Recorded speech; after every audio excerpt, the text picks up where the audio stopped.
Hello and welcome to Virtual Investor Conferences. On behalf of OTC Markets, we're very pleased you have joined us for our 11th annual banking conference. Our next live presentation is from Banorte. Please note you may submit questions for the presenter in the box to the left of the slides. You can also view a company's availability for one-on-ones by clicking Book Meeting in the top toolbar. At this point, I'm very pleased to welcome Tanya Martinez, Investor Relations Director, and Corina Beltran, Investor Relations Subdirector of Banorte, which trades on the OTCQX Best Market under the symbol GBOOY, and on the Bolsa Mexicana under the symbol GFNORTEO. Welcome back, Tanya and Corina. Hi, Greg. Thank you very much. Thank you, everyone, for your interest in Banorte. I would like to start with a very quick overview of the macro environment. We had presidential elections in June of last year, resulting in a continuity of the political party. And this new administration has been very vocal about maintaining healthy fiscal policies, in promoting and protecting foreign and local investments, and as well as to promote public-private associations that can drive or accelerate national development. So despite all the volatility that we have encountered since November of last year, we still see a very resilient macro indicators. We're expecting GDP growth of 1%, which this number can be revised depending on the outcome of the trade negotiations that are currently happening between the Mexican and the US governments. But still, inflation trending down, reaching 4% by the end of 2025, and the reference rate as well with additional cuts to reach 8.5% by year end. So we measure the consumer health through employment. We come from a very strong year of increases in wages and also improvements in labor conditions. So that is still driving internal consumption. And in terms of investment, we had a very good momentum in 2024. And for this year, we think we can regain this traction once we have more clear guidelines of the investment going forward. So when we talk about economic development, it's very important to acknowledge that we are referring to different states in Mexico with different growth pace in economic growth. We have the north and the center of the country, which are manufacturing hubs that mostly perform above average. And we have also the poles, touristic poles in the north and in the south that have a similar traction. And we still have different states and different regions which are mostly focused on primary activities that eventually have different evolution and different dynamic in terms of growth. Here in the right side of the slide, you can see that Banorte operates very strongly in these regions with the highest economic development. And now going into Banorte, I would like to stress that Banorte is a local bank. We have only operation in Mexico, but we have a very global and diversified shareholder base. We're listed in Mexico, as Greg mentioned, in the Bolsa Mexicana Valores. We are listed in the OTC and in Spain, and we are part of very large and relevant indexes, as you can see here in the slide. And where are we now? We're one of the three most largest and liquid companies in the Mexican market. We have around 85% float with above $22 billion market cap. Our investor base is comprised by above 6,000 investors, and we have investment grade also by the three largest rating agencies. And how have the evolution for Banorte been in the last years? We recently turned 125 years. We had the anniversary in November of last year. And we started as a regional bank, very small market share. And the evolution throughout these years is being a combination of inorganic growth to build scale and to build business diversification. So eventually, all of this inorganic operation led us to engage into a very profound transformation of technology. We ended up with 200 systems that were not connected to each other. Infrastructure, we needed to create a multi-channel layer to enable to have a comprehensive view of our customers. And of course, culture. So we developed the analytics team, the customer experience team, and both of them are engaging into a hyper-personalization model, which is the main driver of Banorte has today. We shifted from a product-driven bank into a fully customer-driven business model. In a nutshell, what the hyper-personalization model is is understanding on a customer by customer basis the specific needs of depending on the life cycle of these customers and how we can engage further to increase lifetime value. So this is what it's given us a competitive edge to define the strategy to the future, to maintain a sound and very resilient and growing, of course, profitability for the group overall. This is a very revealing graph of our priorities in terms of investment. From 2016 to 2024, we have increased investments in IT 3.4 times. Net income grew 3 times. And all of the efficiencies and the benefits that derive from this investment in technology are being observed in administrative and operating efficiencies. So we have built a very strong model that enabled us to compete right now into the market. So you can see here in the same period of time, the operating and administrative expenses can have remained pretty much flat. And what is the tangible evidence or the tangible outcome of all of these investments? You can see it in this slide. Banorte have evolved the different capabilities to perform today as a digital bank with branches. We can onboard and engage within minutes to our most transacted products with very high NPS. The NPS is the green number that you see there, and it measures the satisfaction the customer has with the interaction. And this investment in the technology also enables below average time to market. So this is still pushing a lot the self-service operation, but if people still wants to bank in person, we have the same capabilities to address needs within minutes on both ends, digital and the human digital. And now we will go to the financials of the group. Please, Corina, walk us through the numbers. Thank you, Tania. Well, shifting gears and now centering on the fundamentals of the group and focusing on the group's net income, we have increased our net income 7%, and this is because of the diversified business model that we currently hold. Overall, all of our subsidiaries have been performing well with good profitability measures. They've been competitive in the market, and thanks to the operating efficiency that they have achieved, we have as a result, generated an ROE of 22.4%. We've been competitive in different markets. For instance, in the Afore and Annuities, we are currently ranked very well.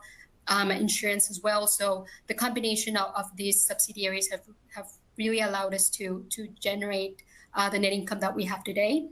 In terms of revenue composition, the majority of our income comes from the core business, which is the banking business. However, we have also seen very good trends in terms of fees.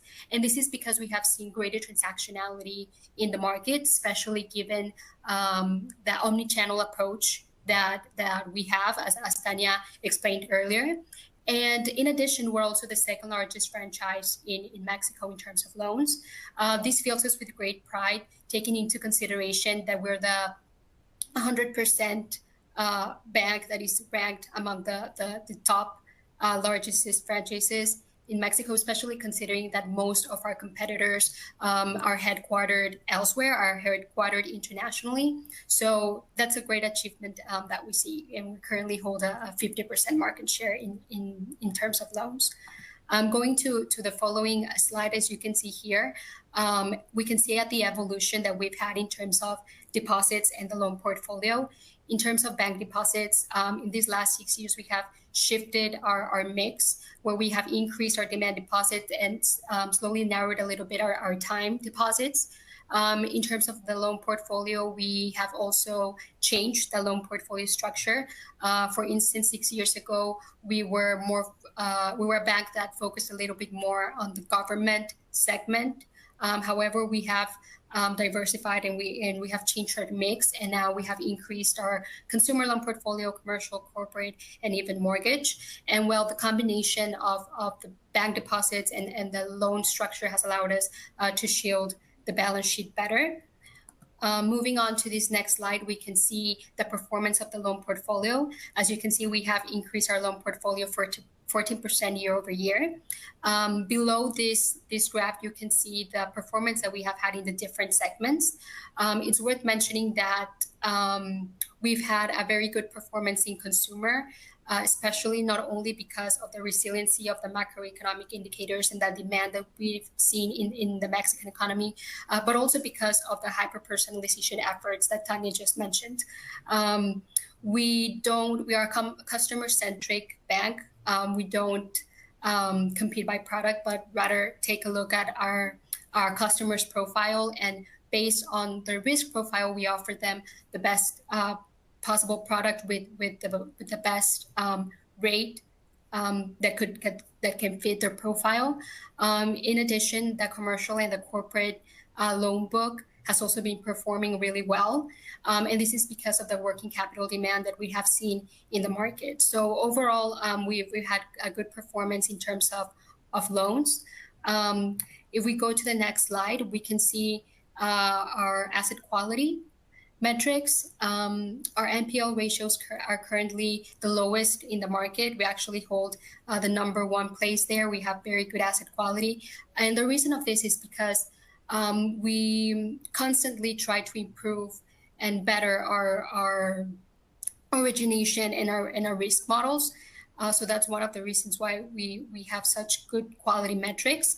In addition, our cost of risk has also been normalizing. As you can see, during 2020, the cost of risk went up. Then 2021, it went back down. But now we see a normalization. And this is well due also to the loan growth that we have experienced, as well as the demand that we have been seeing in the market. Going forward, we can see how the net income and ROE have been growing in tandem. Our net income increased 7% year over year. During 2020, as you can see on the graph, we went through some challenging times. However, we're proud that we surpassed those challenges and that we kept growing and going forward. The combination of the generation of net income and ROE is thanks to our business diversified model, as we previously talked about. And so going forward, we plan on keep expanding and maintaining our ROE around this 22%, which we're also connected to how we guided and is within our guidance of this year. Moving on to capital, we currently hold a strong capital position. Our capital adequacy ratio is 21.8%, which is above the minimum regulatory. And we also currently hold a core equity tier 1 ratio of 13.2%. We keep on maintaining our core equity tier 1 around this level, and we decided to maintain it around this level during the year, taking into consideration the volatility that we saw in the market. However, despite this strong capital position, something that we look forward to is giving back to our shareholders. We currently have a dividend policy to distribute from 16% up to 50% of net income. However, it has become a common practice to adhere to the upper part of the policy. And something important that happened this year in 2024 was that we operated our buyback program. We repurchased 70.3 million shares and used around 1/3 of the total fund. And the reason we decided to do this was because we saw that there was a disconnection between the share price of the group and the fundamentals of the group. And so we wanted to give back to our shareholders, so we decided to do that. In addition, we also distributed extraordinary dividends. In December, we actually did that. And if you take a look and adding all of this up, we generated a total payout ratio that we generated was 89%. And well, this is the end of our presentation. If you want to get to know more about Banorte, you can go into our investors portal and take a look at our corporate presentations. In addition, if you want to get access or have access to our economic analysis team portal, you can also do that by scanning the following QR code. So now we're open for the Q&A. I'm gonna go take a look at the questions. And well, one of the questions is, what are our growth drivers for 2025? Tanya, do you want to take this, or I can? Yes, Thank you, Cody. For 2025, we're guiding loan growth of 8 to 11%. That's the range, and that's a wide range given all the uncertainty that's been going on in the country. We don't have any clarity of different important decisions that need to be made to fully assess that evolution, but still the range that we deliver to the market also considers that. So the loan growth should be 8 to 11%, with the consumer continuing to be one of the main focuses for this year, as it was on last year, given the hyper personalization model that Corina was mentioning earlier, where we see that they are more on a waiting to see a clearer view of the guidelines is on the commercial and the corporate side, and we can see still upside risk in the government side if all of these public-private associations materializes going forward.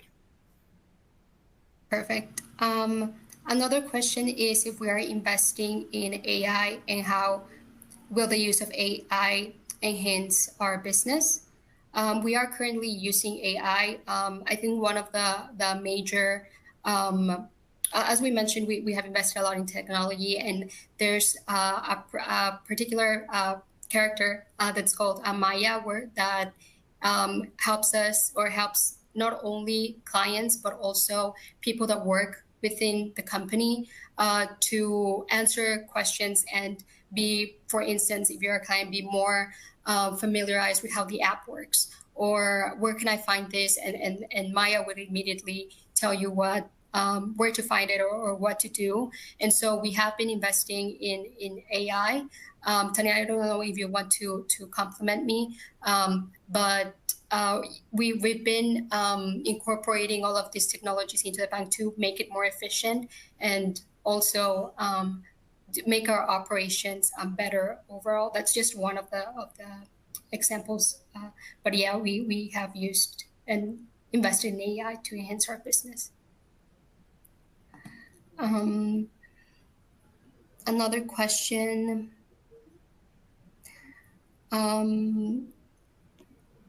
Okay, how should we think about the downside risk of the bank on the scenario of prolonged US 25% tariff for Mexican exports? Yeah, this is something that's already embedded in the guidance that we released. That's why I was saying that it's quite wide, the range from 8 to 11%, and the GDP growth, as I was mentioning from our chief economist point of view, it's closer to 1%. But we usually, as a more conservative approach, are taking this for 0.7% in the lower end, and the numbers that we reflected in the guidance already address those volatilities and those effects. Another question that we have is, do we have an active buyback program in 2025? Yes, the program, how it works, it is approved annually by the shareholder assembly. It usually happens in April, and it is current or outstanding for the next 12 months. So right now, we still have from now till April to use the one that was approved in 2024, and in the assembly of this year, which is going to be around April or May, it's going to get renewed for the next 12 months. And another question that we have is your business solely focused on the Mexican market? Any plans to expand to other countries? Yes, our main focus is in the Mexican market. We have a small branch also in the US for security part with high net worth individuals. But solely, we have a lot going on in the Mexican market business that's keeping us busy, just with the emergence of these new digital players, the evolution also that we're seeing in the incumbent side of the banking industry, and we're focusing all our strengths and different initiatives to continue to build our scale and our name here in the Mexican market, with a very strong focus on quality, as Corina was mentioning. Perfect. There are no more questions. We can wait a couple of minutes, or if not, we can end the session.